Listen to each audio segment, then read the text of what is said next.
আমার তো honeymoon period শেষ, আপনি যেটা বললেন, যেহেতু আমার হানিমুন পিরিয়ডটা শেষ হয়েছে, আমি ওই জন্য প্র্যাকটিসে যাচ্ছি, ট্রাই করছি।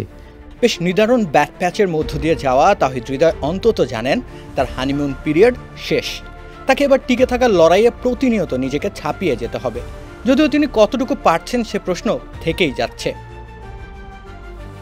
বাংলাদেশ প্রিমিয়ার লিগে দুর্দান্ত পারফরমেন্স করে হৃদয় এসেছিলেন বাংলাদেশ জাতীয় দলের পতাকা তলে। এসেই তিনি আশা জাগানিয়া পারফরমেন্সে সবার বিশ্বাস অর্জন করেছিলেন। দেশে বিদেশে সর্বত্র চলেছে তার ব্যাট দারুণভাবে। এমনকি শ্রীলঙ্কার মাটিতে ফ্রাঞ্চাইজি টুর্নামেন্ট খেলতে গিয়েও তিনি স্থানীয় দর্শকদের মনে দাগ কেটেছিলেন। তার নামের পাশে যুক্ত হয় স্টার বয় তকমা। ঠিক কতটা আলোর বিকিরণ ঘটিয়ে তার আগমনের অধ্যায় লিখেছিলেন তাহিদ হৃদয় তা নিশ্চয়ই আন্দাজ করে নেওয়া যায়। কিন্তু হুট করেই গেল বছর খানেক সময় ধরে তার পারফরমেন্সের গ্রাফ হয়েছে নিম্নগামী। এশিয়া কাপের মঞ্চে প্রবেশের আগে তো দলে তার প্রয়োজনীয়তা নিয়েও উঠেছিল প্রশ্ন।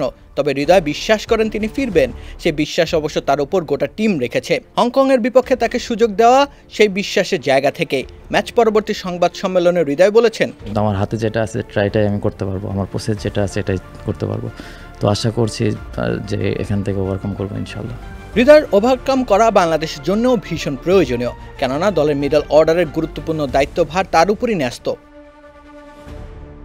এই সংগ্রামের সময় কেটে যাওয়া অবধারিত, কিন্তু সেজন্য হৃদয়কে নিজের আত্মবিশ্বাস ফিরে পেতে হবে। তার উদাহরণ হিসেবে রয়েছেন বিশ্বমানের ক্রিকেটাররা। তিনি নিজেই বলেন, আপনি যদি দেখেন যত ওয়ার্ল্ড ক্লাস প্লেয়ার আছে বা যারাই আছে তারা কখনো এক গ্রাফে যেতে পারে না। আমি হয়তো বা কয়েকটা ম্যাচ।